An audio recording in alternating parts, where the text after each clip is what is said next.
Hello, everyone. Welcome back to the Just Justine Time Podcast with your host, Justine or KittyCat23, depending where you know me. How is your wonderful day going? Is it going good, bad? Well, no matter what, I hope you're getting through it. Welcome back. I hope you guys are enjoying the Christmas holidays. I have a guest with me today. Say hello. Hi, how you doing? Hello. This is Robert, right? Yes. Yes. All right. This is Robert. And he has his own podcast. And if you'd like, you go ahead and talk about what you do and why you're here and all that. So yeah, I do have my own podcast. It's called This Seat's Taken. You can find it anywhere podcasts are streaming. It's essentially about movies, basically. All it is a movie review podcast about new movies, streaming movies, older movies. And how it works, like I have a guest on every single week. And I have the guest pick a movie too, so we talk about all different kinds of movies, from the 80s, 90s to current. I just love movies, honestly, and it's just a good way to have a good conversation with somebody, I feel like. Yeah. And I'm pretty sure that I'm going to be on your podcast, and so that will be released, I think, a week before this episode goes out. So go check out that episode. Yeah, so by the time this comes out, you should be on. We're going to be checking out the new Avatar movie together, so that's really exciting. I am excited for it. I've been waiting, 10 years for it. So it'll be very exciting. So I guess the first thing I would like to say is what brings you onto the podcast? What kind of mental disorders do you want to talk about? And was there any struggles that you had growing up? Yeah, so well, first of all, I'm a big fan of your podcast so far. I'm really fascinated with what you've been talking about so far. And thank you. I was really intrigued by the depression episode you had too, because I think that's something most audience member can at least relate to in one way or another. Like I see you have one of like addiction, so it is a big topic, but like I feel like depression is a little bit more can touch a lot more people's lives, and because I've certainly gone through it before, and whether it's like severe depression or just minor depression or even seasonal depression, like you mentioned me on your other podcast episode, it is real, and yeah, I feel like I've gone through that pretty hard. Yeah. Were you ever diagnosed with anything, or you just like you knew you had depression? I always felt, like sadness and stuff like that, but I really didn't know exactly what it was until I talked to other friends who went through it and they were diagnosed, and I would tell them all my like how I've been feeling and stuff like that, and it was just like a slap of reality, like, oh, maybe I am depressed. And then you look into like professional help, and like I think one of the biggest things people don't realize how it's easier than you think it is to seek professional help, like and get a diagnosis exactly how you can tackle it. So yeah, I went through all of that, and it was I had to hear too, because like you talked about in your old episode. I would call it wasn't major because it wasn't that long. Honestly, it was more. I wasn't. I have it. Go ahead. Oh, sorry. So I'm so sorry for interrupting you. You're fine. I'm bad at that. Basically. I have major depression, unipolar depression, persistent and chronic. So are you saying that you had, I assume, major depression, but it came on in like waves? Or yes, what were you trying to yes. explain? At first, like I thought maybe it'd been seasonal, but like once like summertime came around and it was still feeling that way, I was like, this should not be happening like this. I should not be sad. Yes. I get that. What did you like experience? Like, what was the moment that made you be like, maybe I do have depression? So, like I said, I always, like in high school and all that too, like I felt like, I always felt like more sadder than I thought, but like I always thought like everyone felt this way. Like I thought this was normal almost. I thought like, no one else is really complaining about it, so I shouldn't complain about anything either. So I just, like just dealt with it. And then it wasn't until like, several years later, like, until 2020, right when the pandemic hit, and, which is a time where a lot of people's, depression started. I feel like, I realized like, it's locked down. You can't go out as much as you can. You can't see as much people as you want. And there was a point in time where I was going to work, and I just was not happy at all. Like I always remember driving home, and I remember all I felt was like numb. My whole body was numb. Like I could see why people like maybe try to hurt themselves, like when they're depressed, because just to get the sense of like feeling, like guys, I legit didn't feel anything in my body. Like it was pretty terrifying. And that was like the wake up moment. Like, oh wait, if I'm thinking about hurting myself, like this is definitely not good. Mhm. And people, what you're kind of describing right there is tunnel vision, is what a lot of people like to call it, or numbness, like how you say your whole body is numb. Hmm. Just to put it in perspective, I'm glad you like had a like eureka moment and was like, oh, I need to go get help, because what usually happens is what you were talking about is like people can become suicidal and stuff. It's basically there's this thing called tunnel vision that happens when you're really depressed. I don't know if you've ever felt it, because I don't know if you've ever attempted or anything. We don't have to get into it if you don't Right. want to. That's fine. I know I have never attempted anything like that. I don't feel bad about not saying that. Um, it is something like like that moment was right there. I was like, let me stop myself right now, and that was probably the lowest point in my life because like as soon as I realized that like how I felt, I never felt that low again before because like I immediately went to go talk to somebody who went through the same thing, and I did my part in trying to find the right steps to take. So I never got that far. Hmm. So it's good that you caught on right away, because a lot of people kind of, push it away and are like, it's not that bad, and then until it gets really bad. So that's pretty good that I'm glad you got the help that you did. Right. Um, I guess my next question, which kind of goes on, or I guess you can add on to it, is did you feel any different in the time that you were depressed? Like, or actually, here's a better question. How long did you think you were depressed for? From like what ages? Probably like teenager like me like 15 until like Teenager. and this was maybe like 2 years ago like well it was 2020 so like maybe like 25 so about 10 years honestly like it got worse 10 years. as you got older but then like I said once I realized like I don't think everyone's feeling this way like I think it's just me and I don't mean like there's people going the same thing as me but I mean like I know this shouldn't be normal like me feeling this sad and it's getting worse and worse and like I said I think the pandemic being locked down was like the kickstarter for like to it really feel horrible for me. Okay, so what you're saying is that you kind of dealt with like moderate depression, like where you thought it was sadness, but then when COVID hit, it like really hammered it down. Exactly. Yeah. Yeah, no, for me, in lockdown, I actually developed social anxiety Mm. because of being in lockdown for so long. It's funny because I can talk with you at ease over a camera and over voice chat, but if I met you in real life, I would crumple and like I would sweat and like not be able to hold a conversation for more than like 5 minutes. So I get where you're coming from with the isolation and depression and all that stuff. And I assume with your depression, with lockdown, it was also because like you couldn't see anyone and you're just locked up in your bedroom, right? Exactly. Yeah. Not that I was like I could still go to a friend's house and stuff like that, but a lot of my friends have kids now. You try to be extra careful during that time. So it was like really restricted just to your home almost. And yeah, you can call and FaceTime people. It's not nowhere near the same. Not the Um, same. yeah. So just exactly that, like just staying home, not having like physical contact with somebody or even be able to see somebody in person, like that definitely got to me. Hmm. During the time that you had like major depression, what felt different? Like, was there any physical symptoms? Was there any like, I know you say you feel sad and you felt numb, Right. but like, do you remember times where it was like hard? I guess I don't know. Well, a lot of it like and I probably put this together later. Like I was like a lot of stress added too because I remember like my hair was thinning out for a while too because every time I ran my Wow. hands through my hair, like a lot of it would come out. So I always just put And that do off you, to was stress. that from was that from stress? What stressful events made like your hair start falling out? I still never really figure that out. That was like when I was going to college at the time, and then I was also working full time. So it could have definitely been something about that. Weight gain Never. was a big part of it too. Like I probably was at my heaviest around that time too. Oh wow. I mean, it definitely seems like you were very overworked, and it probably Hmm. you never had any, me time, self care. But it definitely does a big toll. But yeah, go on.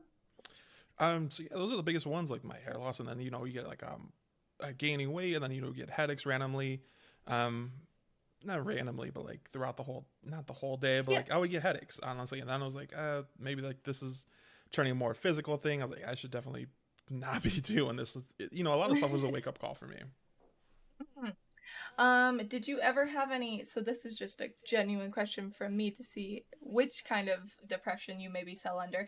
Did you ever have spurts of energy where like you would absolutely, like, I guess mania is what I'm talking about, which you might know what I am talking about. Right, right. Did you ever experience like, I guess, yeah, like feelings of like, oh, yeah, I'm better now, and then you would go for like a whole week or months and you'd be fine, and then it would just go back down again?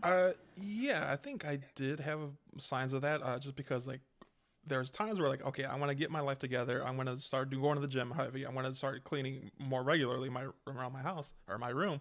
Um, and so like I would continue that. It was like a good schedule for like a good maybe 2 or 3 weeks, and then after that, you just fall off and go back into your old routine. So it could have been definitely signs of that as well. Yeah.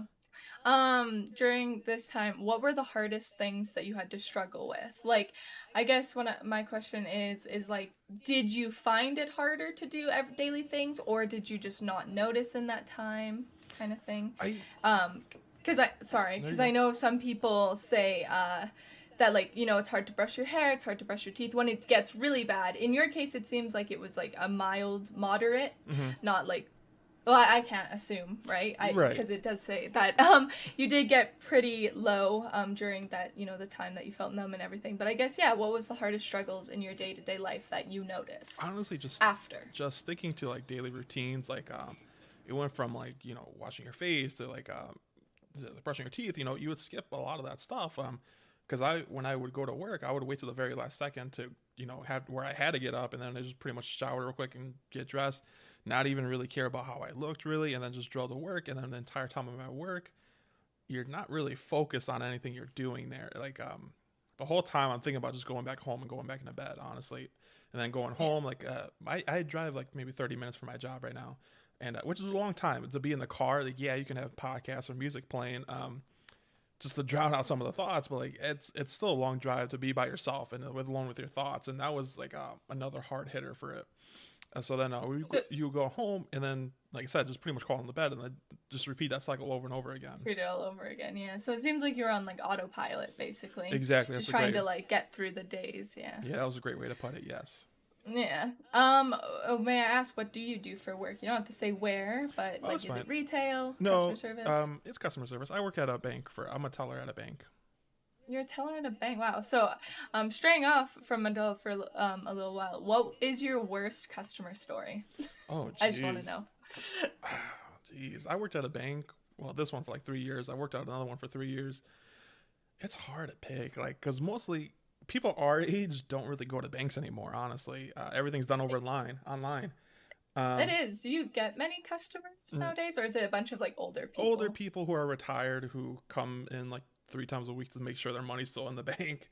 Because they don't have the app to look at. Yep. Yeah, and plus they're retired. They don't really have much to do. So like I see the same people like weekly, honestly.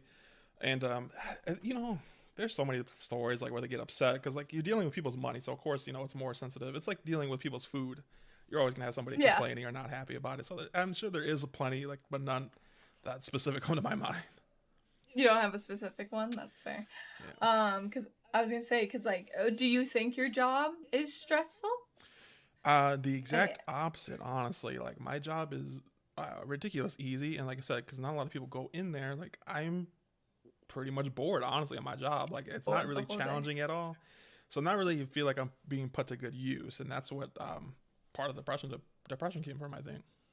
I was gonna say, it seems like you didn't have much fulfillment in your life, like where it's like you kind of went to work, bored, came home, did nothing, and isolation made it worse, right? Like maybe you've like played video games and all that stuff, Hmm. but it definitely seems like, especially with COVID and isolation, and if you don't have like a fulfilling job, it kind of you feel. Did you ever feel feelings of like uselessness? Like, did you ever feel like, what is my point on the world, or did you never feel like that? Absolutely, and I still every once in a while I still feel like that. Honestly, I'll think about that. But what honestly saved me from that, honestly, was my podcast. Honestly, I could I was able to put my focus on that versus like you said, and feeling useless. Um, I felt like, oh, I have control of this now, and I could pump it out so people could like people who like the same taste as me can like it too, and that the podcast honestly helped save me a lot. I have to say the similar thing.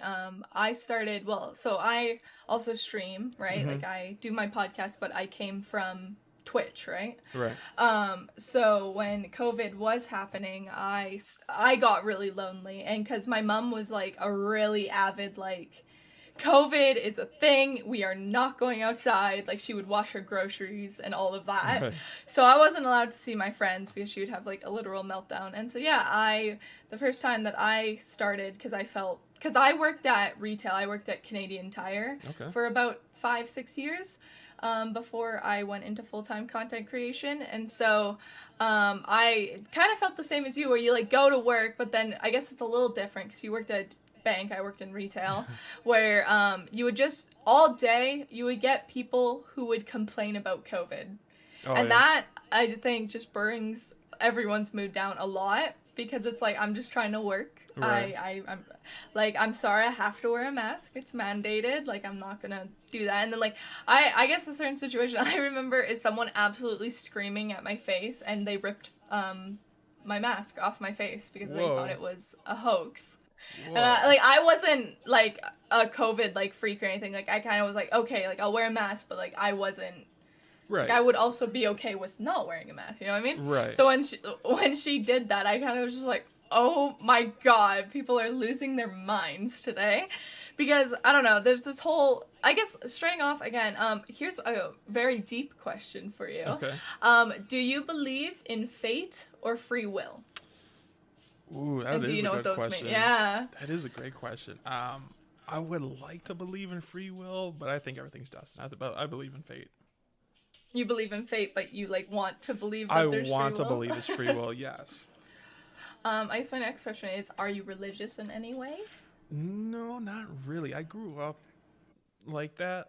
We went to church, all that stuff. But once I got old enough to like make my own decision, but like not going, I stopped and I never really looked back. That's interesting. You fall into the category of, I think it's called Amazing Apostle. I know you probably are like, what? But it essentially means that, because I grew up in a religious background. My grandparents were Roman Catholic. I was an altar girl at Oh, one wow. point, so I was like really religious. But it's said in psychology that if you grow up with parents who are religious, when you grow up, you will most likely not believe in a religion. But if you grow up where your parents aren't religious, people will tend to find religion later on in life. So it's just cool that you fall into that statistic. Yeah, that is interesting. I never really thought of it like that, really. Yeah, and I think it's from, because like, I don't know how pushy your parents were with religion. I know my parents were super pushy, so it made me kind of like spite religion. But for you, it seems like you grew out of it. Yeah, and because like I grew out of it, and then I was like, because I grew up Catholic, and then I remember waking up, like not waking up, but like thinking one time, like, if I grew up like in like maybe a house or two next door, like I'd be totally different religion. Like I just like thought that was wild, like that was predetermined for you, before you were even born, probably. Yeah, and for me, one of my turning moments was in grade 6. I actually learned about evolution, and that's what made me be like, wait a minute, that doesn't make sense. Yeah, I'm the same way. Yeah, for me, yeah, I ended up not liking religion, and it was especially because with religion, especially Catholic, you have a list of rules that you have to follow. Men, not so much. Women, we have to like, you're not allowed birth control, you're not allowed sex before marriage, you're not allowed this, you're not allowed to drink, all that. So I guess that's what made me realize, for me, I was like, I don't want to live my life with a set of rules, and then if I do pass, it just not actually be a thing. You know what I mean? Right. So with the depression era, I remember like I feel like I was like very angry at the world, honestly, most of the time, like especially other people's happiness. And like I know I'm not really, I wouldn't consider myself an atheist, but I know atheists, and I remember like they would just look very down at like people who were religious, like they thought they were like almost idiots for going to church. And I never really thought about like looking down at people who are religious. I would just remember admiring them, honestly. Like, yeah, like I don't really see exactly what they believe in and stuff like that, but like I looked at it from the point of view, like, you know what, at least they believe in something. At least they like know exactly what they want to see at the end of the tunnel. So I always was like almost jealous at them from that kind of point of view, because like I feel like I never really got that. Like, what should I look forward to, or what should I believe in, honestly? Yeah, so it seems like, yeah, you were jealous of it. Was there a moment where, because you said you grew up Catholic, was when you were depressed, did you ever, like, I guess, call to a God? Like, did you ever be like, hey, like, God, like, did you ever pray, I guess, to, No, like, want your life better, or were you just kind of spiteful of people who found religion? no, and I wouldn't even really call it spiteful, honestly. Like I guess I was more Mm-hmm. jealous, but like Jealous, yeah. I never really got to that point where I felt like I needed to pray to anybody. Even now, like, I still think about once in a long while going to back to church and tried doing it again. But then, Yeah. like you said, like then I start to think about stuff that doesn't really make sense, like evolution and stuff like that. And then it's like I just can't go back into it and fully believe all that stuff, you know?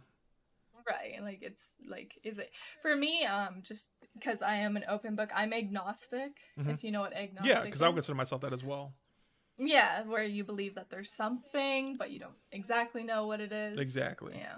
And that's the thing, like, I would definitely go back to church and everything. It just is long, but I don't know, I guess, I don't know what churches you went to, but for me, I don't know why we're on the topic of religion, but um, religion for me seems a little like, I feel like people are really judgmental in churches. Yeah. And I feel like you have to hold yourself to a high standard, or else like people will judge you if you like don't believe in the exact right thing. You know what I mean? Oh, I would completely agree. I would completely You agree. would agree? Because I Yes. know my grandparents stopped going because like they felt that it wasn't necessarily that you were worshiping someone, but you were like, you know, paying funds to be there, and then yeah, just getting criticized by your peers if you didn't show up one Sunday or Mm-hmm. something. Yep. Yeah. Yeah. Anyways, back to depression and everything. Okay, so you can either answer this both ways or just one way, but what moments do you think changed your life? So, growing up as a kid, what moment do you maybe think in, if you want to get into it, in your childhood that you think now that may have been a root of depression or anything, or if there was any bad incidents, or how did you or what moments changed your life? Well, I guess you already answered it with you had that moment in the car, right? Yeah, yeah. That was a big one for me. Like I ride in the car ride home, but like like you said, I felt like sad and like since I was like a teenager. It all comes back to like high school. A lot of people have like different experiences in high school, like some good, some Yes. bad. But I think mine like really started like with when you start dating around that time, like the first girlfriend I started dating, definitely took a toll on me for a few years after that. Like even after it ended, like Why is that? I well, probably because it's your first girl, and you catch more feelings than you probably should, because you don't really know how to really manage those emotions at that time. Like you're very young, honestly, and so I think just learning how to get over stuff like that, was a big part of my life, because it definitely helped me for future relationships. But that definitely like started this around the time of like sadness. I felt like Okay, so you think your sadness started because of like your relationship? I yeah, totally agree. When was your first relationship? How old were you? around that time, like 14, 15. 14, 15. Yeah, that was my first relationship. They do say that you never stop loving your first relationship Mm-hmm. even after you're in like new relationships and everything. I do say my first relationship, like I still like, I wish the best for him, because like my first relationship, I hate how, I don't know if yours was the same, where you break up for like the stupidest reason, and then you like think about it when you're older and you're like, we could have stayed together if we weren't just young. You know what I Oh mean? yeah, I 100% agree. And like that's the case with that same relationship. Like if we met when we were older, had more experience underneath our belts, 1,000% I would believe it would still be on. It would have still been a thing, yeah. Yeah. Do you think that the relationship when it ended like impacted your like self-esteem, and like if it did or anything, like why? Was it because of her? Was it because of like your self-doubts? Or A little bit of both, honestly. Around I had like almost zero confidence in high school, honestly. Like I didn't really break out of my shell until after high school, and I met some friends outside of school, like where through work and stuff like that, who I still call my best friends today. Honestly, if it wasn't for them, I would still be like in that shell, like very shy and all that stuff. But I definitely struggled with confidence in high school. I remember like sophomore year in high school, like I would try doing something like with my like try dressing nicer, or like try and doing something with the hair, and like you in high school you're just so scared to try something different. For honestly, it should be no reason at all, because like we're all humans, we're all doing the same exact thing. But yeah, there's like a lot of anxiety and stuff like that that was wrapped around that time. Uh-huh. Yeah, I in high school I was considered the weird kid too. So, well, I was considered just weird. I was a drama nerd, I guess. But Oh yeah. what are your thoughts? So did you ever go to therapy? A Or was couple it like just you use your friends? mostly my friends, but I did go to like a couple like maybe they do like the two free trial things. And I what honestly helped me was like researching a lot of it on my own. Like I read so many books, I read like listened to so many podcasts, and what the breakthrough moment for me like on how to like I can help solve this is like just realizing I'm not the only one out there who feels like sad like this, who's not going through the exact same thing. Because when you are depressed, like I feel like you feel like it's only happening to you and no one can really see the cloud around you, but you don't realize how many people out there are feeling the exact same thing as you. And once I realized like I'm not alone, that just felt more comforting for me. That exactly. How do you feel about, because you say that, because I agree with you where it's like you think that all these problems are just yourself, Mm-hmm. but everyone else is dealing like with their own demons type of thing. So I guess my next question to you is, how do you think social media or like just in general in the world, because you know how a lot of people argue that there is a lot of things that are being done with depression, anxiety, like a lot of help. Would you believe that there's a lot of help, or would you disagree with it? Like help for your like finding help for your mental state, like I guess so, or like just because you say that like once you talk to friends, you like got better because you realize that like and everyone struggles with this. I guess my question is like, did it in the world today, like does it feel like mental health is still like really like hidden and that like you can't talk about it type of thing, or like do you um think that actually there's advertisements that help you get out of it type of thing? actually not at all. Like I think it's out there like way more than you would have found it like 10 years ago. I think especially after Oh yeah. COVID happened, there's so many links like on things you could try, like a lot of free. You don't even have to go to a therapist anymore. Honestly, you can just do it all from your laptop and do it like virtual if you need to. Like, because that's biggest people's excuses. Like, I don't got time. I don't want to go drive through this and see this person. You don't even have. You can even just email a therapist and do it that way, which is a lot more comforting for people because like it's like you said earlier, some people have social anxiety and you can just email through where you don't have to talk face to face. You don't even have to talk over the phone. You can just email them, and that's like a big help for some people too. Just knowing somebody's gonna listen. And I know I said I talked to friends about it, but I don't talk to just like any friend about it. I only really talked about friends who went through depression and suffered it for years, and just hearing about how they overcame it, like or went to therapy and stuff like that. So I was very picky on who I decided because I remember reading once like yeah, talking to friends can be very helpful, um, but it's very best to try to seek professional help just because people don't really to mean to do this, but like they tend to listen to your story and then somehow bring it back to them. Like oh I was feeling that way when I was in third grade or something like that, and like I did this. When people who are depressed probably just need to be listened to versus like sharing someone else's experience. See, and I totally understand that. I will play devil's advocate for two Yeah, seconds because yeah. neurodivergent. Do you know what neurodivergent is? I do not. Okay, so never mind. Neurodivergent, it essentially means it's anyone with a mental disorder, or essentially people with ADHD, people with mania, a very like overworking brain is Mm-hmm. known as neurodivergent. Also like autistic, like how there's a spectrum, like how like there's like high functioning autism and then there's like low functioning autism where because like I guess it's said nowadays that a lot of like people actually are on the spectrum, they just don't like realize it kind of thing. I Oh, don't know I if you've ever 100% heard agree about though. that. I 100% Okay, agree you though. agree with that. So what you were saying about like the friends, how they bring it back, because I know I've done it a couple times during this Mm-hmm. podcast, is the argument is that with neurodivergent people is when a friend is trying to like relate to your story, like if you're like, oh, I was depressed in like third grade, let's say, and then the person is like, well, I was depressed in first grade, like I totally understand. It's not necessarily meant to like take it away. It's, I guess, for a neurodivergent brain, it's to make them understand what you're going through by Right. putting their experience into it. But yes, I completely understand where that comes from, because like when you're depressed, right, and you want to talk to someone, it's like you don't want to hear someone talking about themselves because you're like, you want the help, Right. right? Exactly. Exactly. What would you say? Okay, so if you say that, what would you say, I guess, to people watching the podcast? If you know a friend who is depressed, how would you go about talking to them? It was definitely very hard about like opening up to my friend. I remember like when I first started talking about it, like telling her how I was feeling, and because she's been through, like I said, the same thing as well. And I remember tearing up about it because like it's you're very extremely vulnerable about that, honestly. But just doing that leap of faith, like it makes you so much stronger. And then once you take that leap of faith, everything's just so much easier after that. You can trying to find the right help you need. You can talk to people a little bit more openly, and it's not going to be easy when you talk to a therapist, honestly, especially the first few times. Um, but once you just like open the curtain a little bit and just show yourself just a little bit, and it gets easier as you go along, honestly. You can't just you have to find the right person, I would say.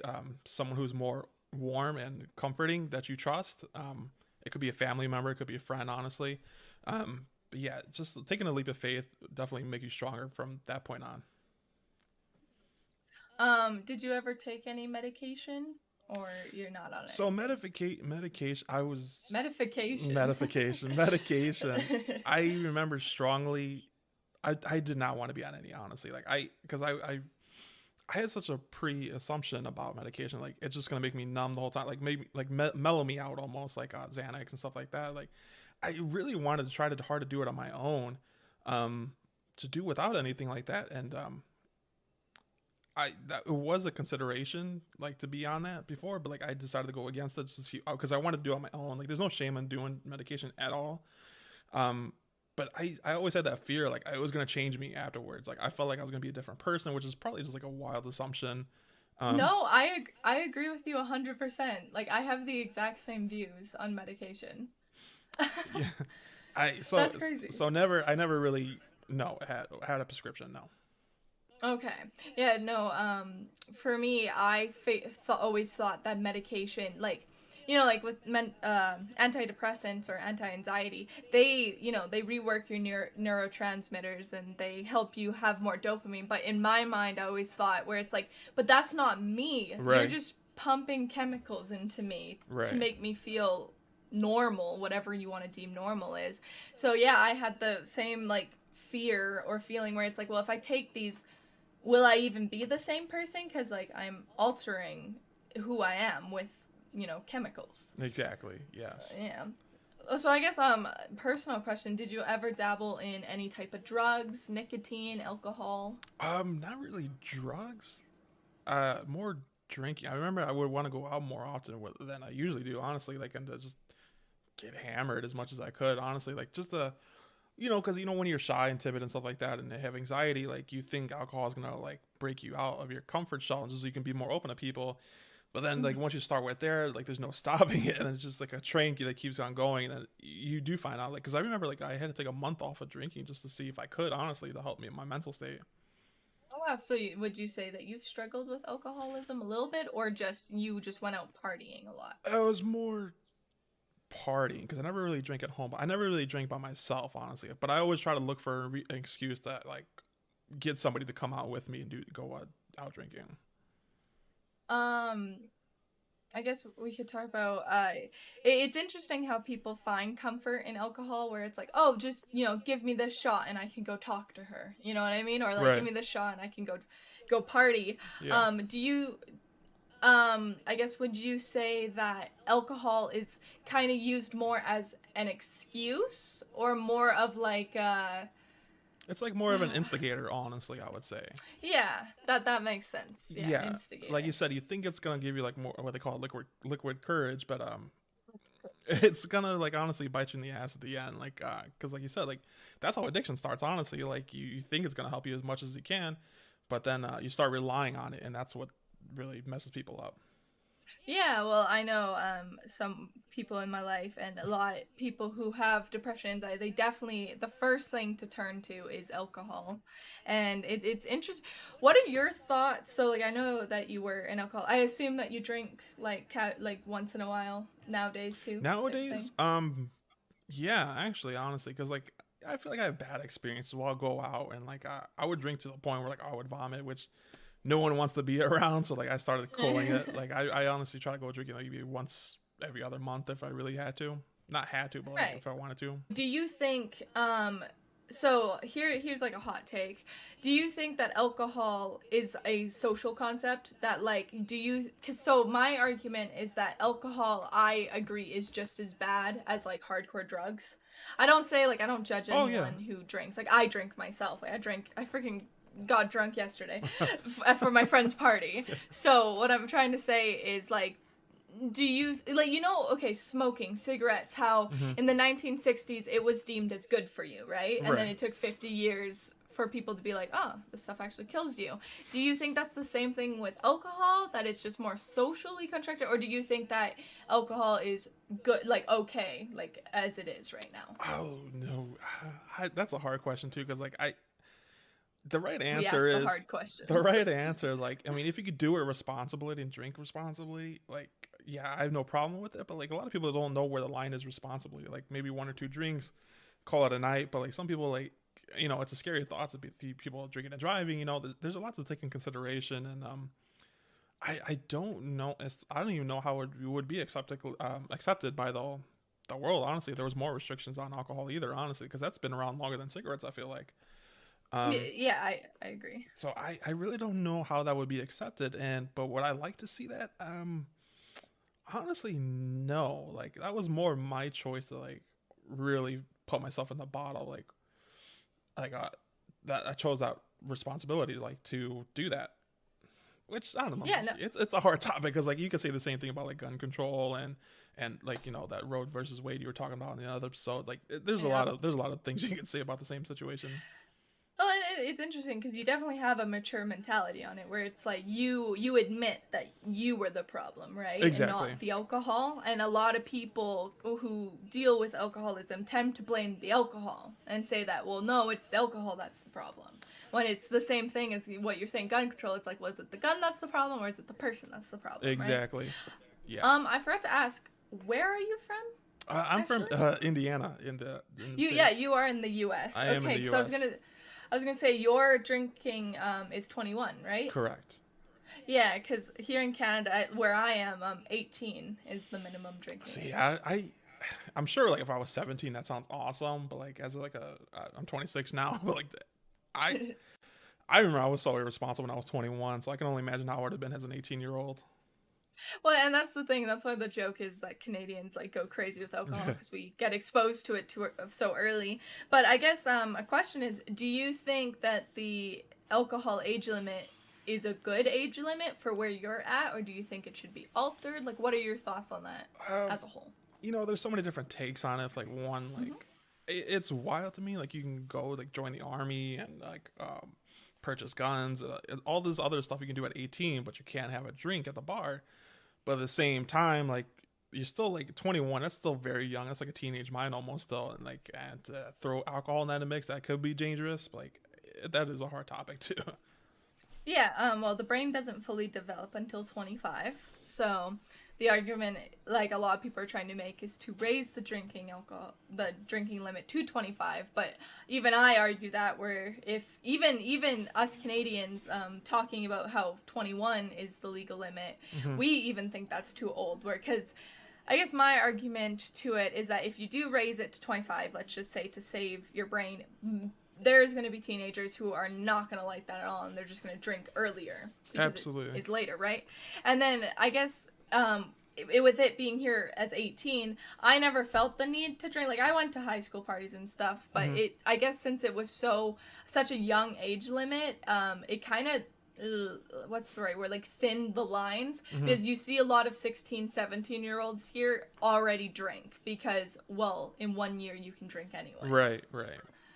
Yeah, because I think 18 is way too young for alcohol, but I also agree that when you're 14, 15, you're gonna try alcohol, right? Exactly. Like if they raise it to 25 here, I don't think it's gonna cause anything more problems. Like people are just gonna sneak in and get in trouble that way. So I feel like not that I would consider it a crime, but like crime rates will go up just because of that alone. I feel like.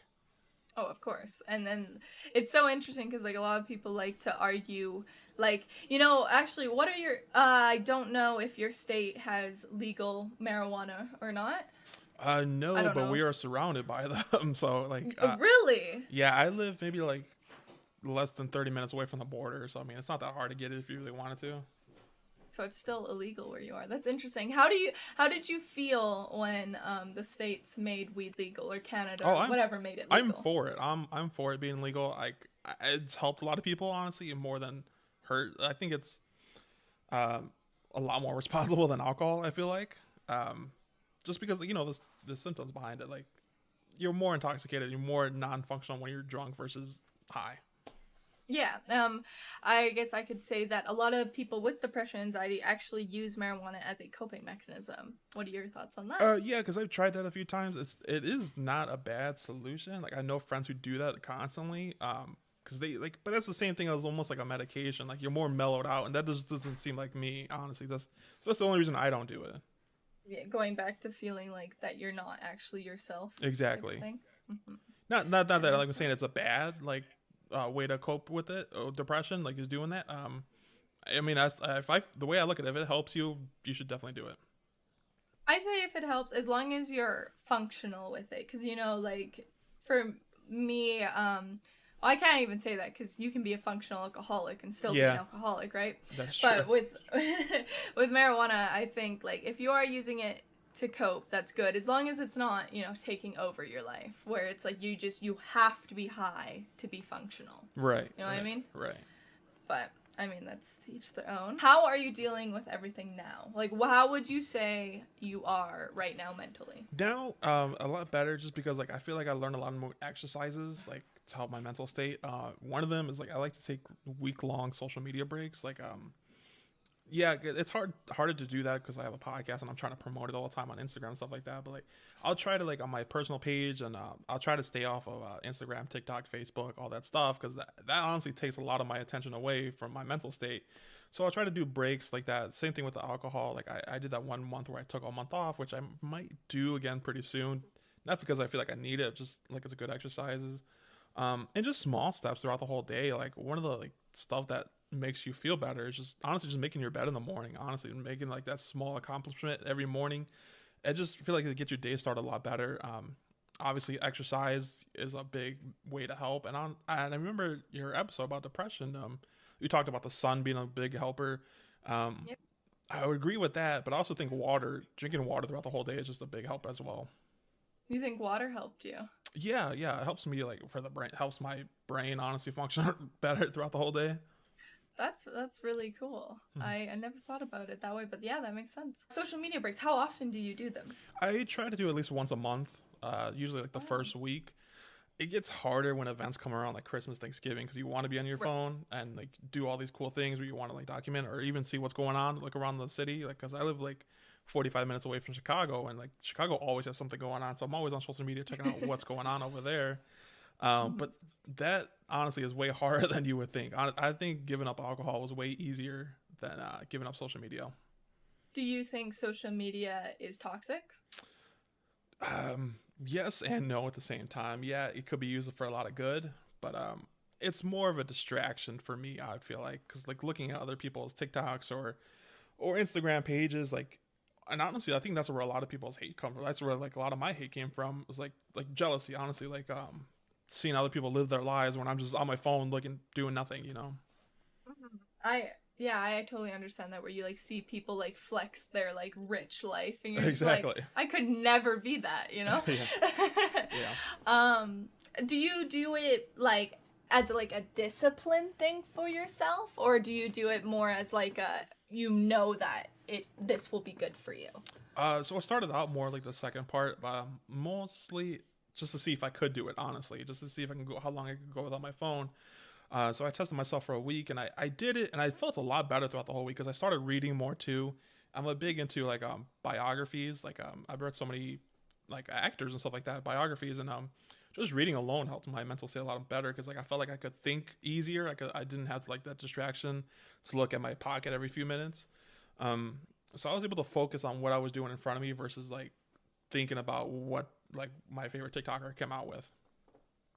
Okay, and what books do you think helped you the most? Um, Hands down, it's "Are You Okay" by Katie Morton, who she is an actual therapist. This book is amazing. Honestly, this definitely helped me through everything. She has stories in there from her real life patients. Was obviously she changes the name. She gets permission to put it in the book. But that alone what made me feel like that I wasn't alone, because their stories, the way they're describing how they're feeling and moving, I was like, oh, I feel that exact same way. Like maybe I'm not alone, and it felt more comforting to me. Because like one of the biggest things I had, like when I was numb, I felt like I was just walking through water all the time, like I was dragging my body, and just know she acknowledges stuff like that, and not only that, she tells you how to find help, and how often you should be getting help and stuff like that. It was very helpful, extremely helpful. So yeah, big shout out to Katie Morton. Honestly, she was fantastic. Honestly, yeah, I might have to go check out that book myself. What would you say in your state? Do you think mental health is like easily accessible, or do you think it's hard? Like finding help for it, or Yeah, finding help. Like if you are depressed, how easy is it to go get help right now? I feel like people think it's a lot harder than what it is. Honestly, if you just do like a quick Google search, you'll see like several options that are cheap and affordable. A lot of people's jobs now, like I think my job offers to pay for therapy if you really needed it too. So if you have like health insurance through your job, like there's a good chance your mental health is covered in that as well. It's just a matter of like taking the first step and actually looking for it and see what you can afford, because it is affordable. It is everywhere now. Like I said, there's different options where you can go to a therapist. You can do it over Zoom. You can do just emailing, honestly, if you need to. So there's different ways to do it. It's all over the place. You could find it, and I think it's getting bigger every year that people are looking out for their mental state more. I, I agree with you. And it seems like the states kind of have it better there, because I don't know if you heard in one of my recent podcasts how Canada healthcare works, but it's completely different. We can do like a Google search, but like so you know how in the States you don't have to, or you have to pay for healthcare unless you have health insurance and stuff? Right. With Canada, we are put on wait lists. So basically the argument is that if me and you both needed surgery, let's say for our hips, let's say we busted our hips because, we're so old. If you do that, for you could just go out of your way and, pay the $15,000 or whatever it is for a replacement, right? Even though it is expensive, you could do it. For Canadians, we can't do that because we don't have private healthcare. We have public healthcare. So we get put on a wait list. And if me and you were both in Canada, I would be put on a wait list before you, since you're older than me. So you may have to wait years. Like, so that's why people say, like, older people, like, let's say if you have grandparents or like my grandparents, if they need a hip replacement, if you live in Canada, you're not getting it. You're not getting a hip replacement if you're like over 70, because, someone younger who needs a hip replacement needs it more. So how Canada works is we get put on these wait lists. So how our mental health works, or at least in Alberta, is you have to phone into Access Mental Health. That's the only way you can get help. And you'll do like a little questionnaire. And if you are not deemed depressed enough or mental healthy enough, you will get put on a wait list to see if you even maybe can get into therapy, because of how much since it's like free, you get put on this long wait list. But if you want, you can pay $150 an hour to go talk to a therapist. But someone I know in my personal life, his argument is that why would I spend that much to talk to a stranger who doesn't even know what I'm going through? I would disagree with that part. They probably do. If it's their job, they've heard it all before. So I wouldn't say you're saying it to talking to somebody, a stranger, you don't know what you're going through, because more than like a lot of therapists gone through it themselves as well, and that's why they became therapists, is so they could help other people. But I can see what his point is too. Like, it is hard to talk to a stranger about this, but sometimes it's easier too. Like, because you don't get that judgment that you would probably get from a friend or something. Right, and yeah, you don't get that bias either. Right. I agree with you 100%. It's interesting how your mental health is care is different than our health. Right, care, I would agree with that too. I guess next question is, do you ever fall back into depressive episodes? Yeah, I would say so. Like, it's something like it's not gonna be cured. Like, it's just in one day you wake up and you're just extremely happy. There are relapses like where I just don't feel like doing anything the whole day, not just like the day, like it could be like a couple days long. and there's nothing really that really triggers it. Like if I slack off my routine, like making my bed every day or exercising, and I just get lazy, honestly, then you just feel more depressed, honestly. And then once you start in that slump, it's hard to get out of it. So if you just come up with a routine, a daily routine, and stick to it as much as you can, I think that's a big helper.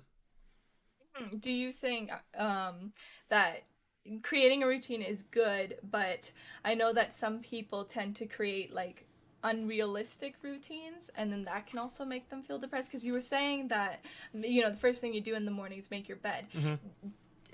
Is there ever an instance where, like, if you don't make your bed that morning, that your whole day is like gone to crap kind of thing, or you No, don't I feel wouldn't like say that? it's like that dedicated to the routine. I know, Like I know. if I don't make my bed in the morning, it's not a big deal. But I do try to make something throughout that day happen, like where I feel more productive and satisfied to make up for that morning one. Yeah, and I agree with that. I feel like people who are trying to like help with their depression, like just doing the little things. They say, if you can do it, what's the quote? If you can do it in 5 minutes, you can do it all, or something like that. So what it says is like, if you think, because I know you say like making your bed, they say like, oh, making your bed so hard, or getting out of bed is hard, because people tend to, what's the word, like the how would I, so like, let's say washing the dishes, Right, right? Washing the dishes is a huge task. Like, I hate washing dishes. I will right. leave them for so long. So they say to do the first like thing. So like, if you say washing the dishes or making your bed, the first thing to do is you need to stand up. So like, do it in little steps, you know what I mean, where instead of like people being like, oh, I have to make my bed, you can think of it as, okay, I'm gonna stand up, and then once you're up, you're gonna be like, okay, well, I'm just gonna like, fix the blanket, and then you do it in steps like that, because I know a lot of people, and especially like you as well, with depression, everything feels overwhelming, right? Yes, yes. So to like break it up, like I like how you have that, yeah, you start your day making your bed, that's great, and then it gets you, like ready for the day type thing. But I'm just saying, for other people, if you are struggling making your bed or struggling doing the dishes, do 5 minutes of it. Yeah. That's what it is. You do the first 5 minutes, where it's like, do the dishes for 5 minutes, because once you start doing it, you're gonna end up doing it, right? Yeah, and that's the same But thing with like the gym, working out at the gym too. If you just get yourself there, you're probably gonna stay there for like the next half hour doing exercises. Oh, exactly. And that's why they say that inconsistent consistency is the best. So a lot of people, this is something I'm trying to do in my own life, but with exercises. And if anyone else is struggling with exercising, go every day. But it doesn't, not every day. Take your breaks, take rest days and stuff. So let's say 5 days a week. What they say is, as long as you're there, you've already done it. You know what I mean? Exactly. Like, if you're at the gym, you're not just gonna like step in the gym and leave. Like, maybe you're gonna like, there's one day where you go all out and you do full body, you do cardio, but then you do the next day and you only do like 20 minutes of walking. That's still great. And I Yeah. hate how social media and stuff thinks that's like, oh, no, you just wasted a day. You know what I mean? It's like, Right. no. No. Yeah. So as long as you can just get yourself there, you're good. Like, Oh, yeah, 100% agree. you'll eventually fall into a routine.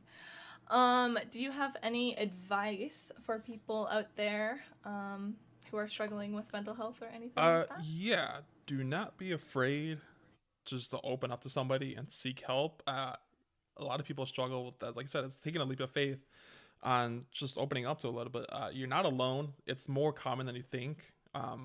So just don't feel like you have this pressure on you where you can't find help, because it is out there. Even if it's not professional help, just open up to somebody and just get your story out there. And just honestly, just getting it off your chest helps so much. Yeah, so you say you're the whole talk it out method? Yeah, that's the first Yeah. step, I would say. Like just admitting you have depression, or realizing you have depression. Mhm.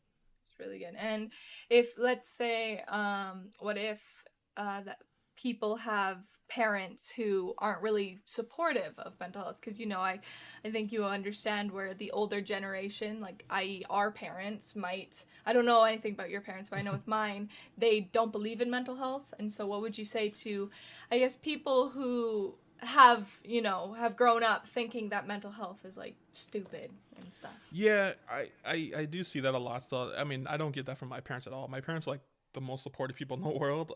That's But awesome. there are people out there who are like that, and honestly, all that is really just negative energy that you don't really need in your life. And it's hard, like if it's coming from a parent, because like that's your parents. You listen to them all the time. But if it's like from a friend, I would suggest like maybe cutting that friend out because like they're not here to for you to be the best you, basically. So why would you want that around? Um, but just being brave enough to like, hey, I'm feeling weird. I should not be feeling this way. I don't want to feel this way anymore. You should not stop trying to look for help then. Exactly. I guess here's another hard question for you. Sure. Do you think do you think getting help, like what you're saying, cut them out, cut friends out, cut people out who don't believe it. Do you think getting help for your mental health is selfish? Not at all. Never selfish. Not at all. Not That's at all. good.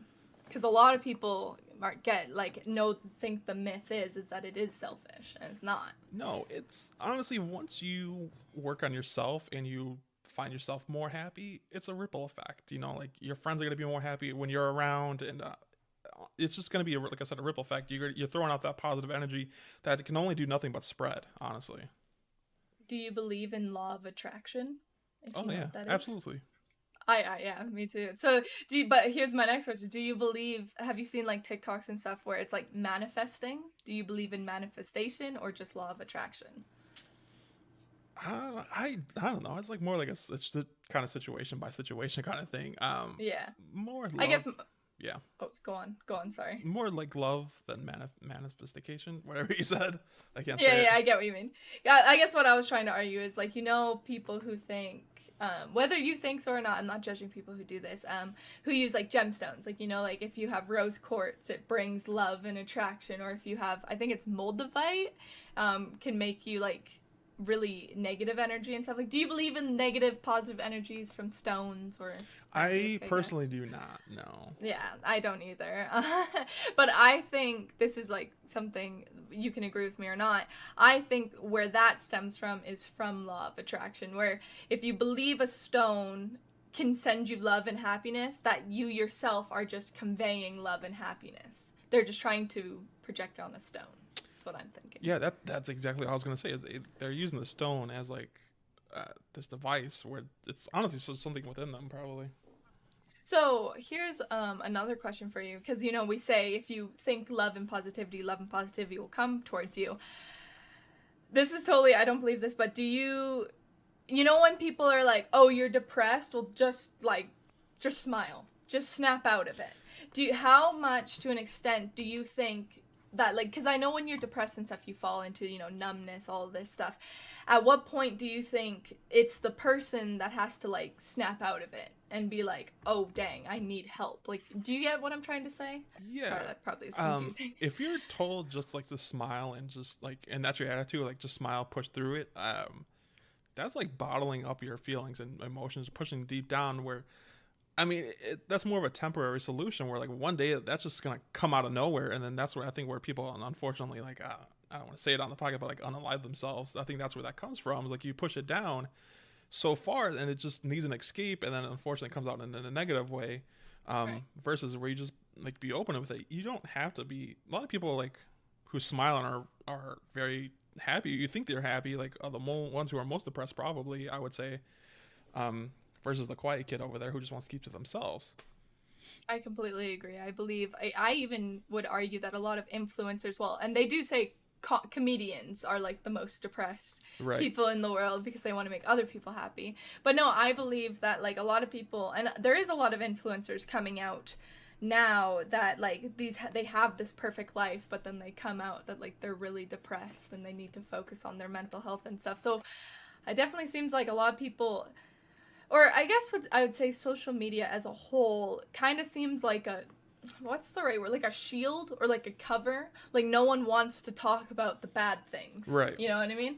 They just want to show the good things. And it's really interesting that like, it's crazy that you could go a week without your phone, because I know that's awesome and probably really good. I could not do it. I could not physically do it. It's hard, yeah. It probably is. I mean, would you agree that social media is an addiction? Yeah, I would say I'm addicted to social media, and that's why I take breaks. I mean, good job. I mean, I'm addicted that I can't like be away from my phone. Like I can be away from my phone like right now, but what I'm saying is like I guess I, growing up, had a really big case of FOMO, you know. Oh yeah, I can see like, that. do you know what that is? Yeah. Hmm. And so I guess with social media, it's like, I guess I use it as an escape because, like, you fall into realities that you wish you had, Yeah, even though yeah, and I think it that's just makes you another. sadder.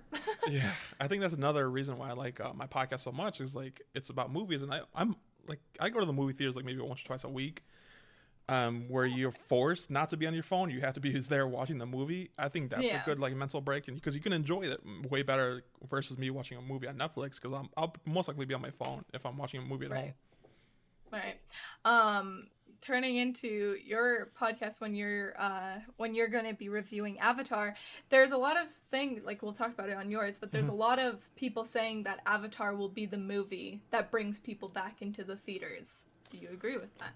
Or Um, do you think there's a movie already that is bringing people into the so theaters like again? the movie, I mean, that is hard. I want to say yes, movies are back because like well, Black Panther was just the other day. Um, Yeah, a lot of people love a lot Black of people love Panther. that. That was just, you also had like the new Batman earlier this year, like the new Doctor Strange movie. Movies like that, like Marvel and DC, like those movies are pretty much doing like bringing back people back. But they're also like today on my podcast, the one I just recorded with, they told me they haven't been in the movie theater since like maybe like 3-4 years before the pandemic. Oh, that's crazy. So it's definitely more of a preference thing. I think what's hurting the movie theaters the most though is just the convenience of watching movies at home, like Hulu, Netflix, HBO, and stuff like that. HBO Services. especially because like when you watch movies in theaters, more than likely like 2 months later it's gonna be on HBO. Well, exactly, and that's exactly what I said about the new Black Panther movies. I'm literally just waiting for it to come on a streaming website. Yeah, it's gonna probably be on Disney Plus. I would say maybe like January. I would say, just guessing. Well, yeah, and again, we'll talk about more about that Right. on your podcast. Um, do you have any questions for me or anything? No, but I just like wanted to say like I'm a huge fan of what you're doing, like open conversations like depression and stuff like that and addiction. No one really, like you said, likes to talk about it, but if the more you hear people talking about it, the more you're going to be accepted about it. So I just like really appreciate what you're doing for everyone out there, like making a podcast like this, because it was really awesome and brave to like be like a comfort for somebody out there listening, because like someone might listen to this and realize, oh, I might have depression too, like how they're describing it, and that might be like a wake up call for them to open up. Always, and I always say that my DMs are open. So, like, if any of you wonderful people are watching this podcast and have had an epiphany that, oh, maybe I do have depression or something, my DMs are always open because I know a lot of people, you say, like, a lot of people are scared to go to their friends and family. So, why not go to a random stranger on the internet? I can't judge you because I don't know you, right? Yeah, And I exactly. think Yeah, that's something I want people to understand, because like I said, my friend that I know in real life, like, he hates therapists and stuff.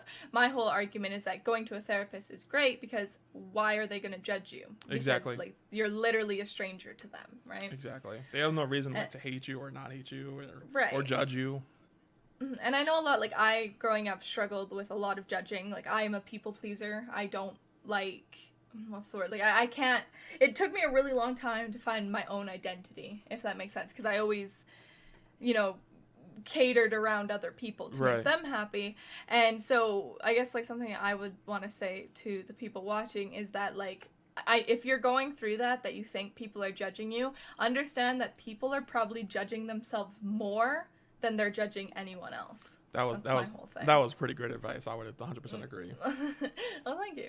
Um, that's pretty much all the questions I have for you today. Yeah, To be pretty much. honest. All I really learned from this is like I feel like we're almost the same person because we agreed on almost every topic. We agreed basically every single thing. Yes. Which is great. I mean, I feel like even if we were to disagree, I am a very open person, so it's like if you agree with one thing, I will find ways to, like, I guess, understand your side, if that makes sense, even if I personally disagree. No, like say like what if I just completely disagree with you? Would you try to like almost persuade me to see what you see or So, like, what's a topic we disagree about? Yeah. Apple juice or orange juice? I'd probably drink orange juice over apple juice. See, I'm an apple juice over orange. So, Really?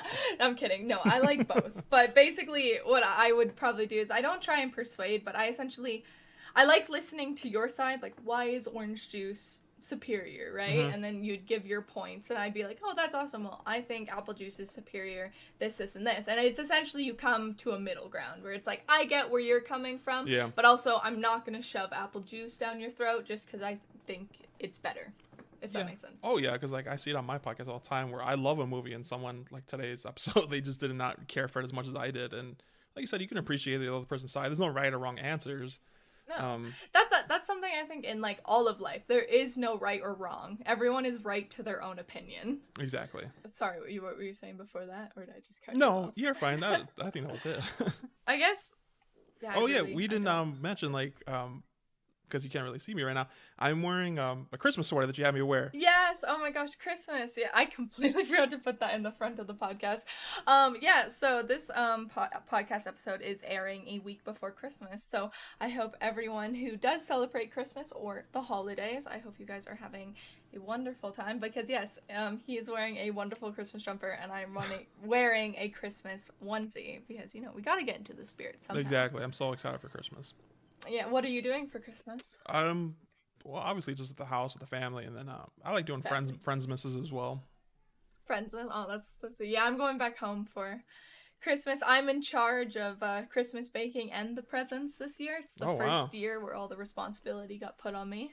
So Nice. Pretty stressed out, but my grandparents are absolutely lovers for Christmas. Like, think of at their peak, they had 13 blue totes full of Christmas items.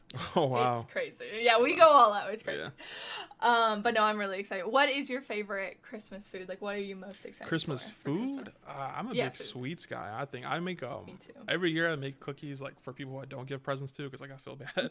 So I'll make a lot of cookies, like a peanut butter cookies with the Hershey Kiss in the middle. That sounds amazing. Mm-hmm. I made what is it, like, the pretzels Rolo and the M&M on top. Yeah. So that's awesome. I hope everyone has a great Christmas. But thank you for dressing up today. Yeah, absolutely. I appreciate it. But with that, I think that's all. I don't have anything else to say unless you do. No, I was excited to be on. It was a fun conversation. It was a great podcast. Like I said, I'm a fan of yours on your podcast, your TikTok, and your Instagram, and not really into Twitch, but like I see you do live all the time, so those are pretty fun still.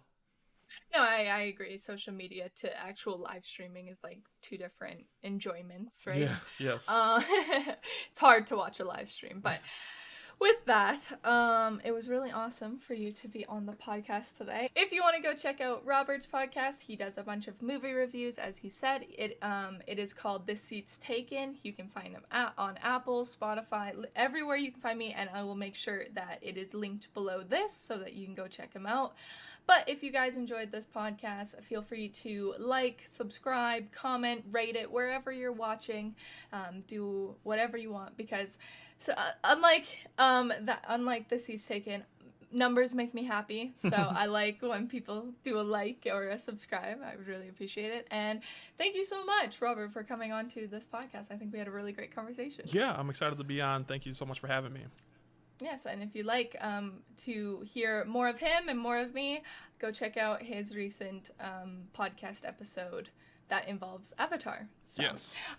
With that being said, the next episode on this podcast is going to be about multiple personality disorder and dissociative identity disorder. So if you guys want to hear a little bit about that, feel free to listen to the next episode. But I'll see you guys next week. I hope you have a great day.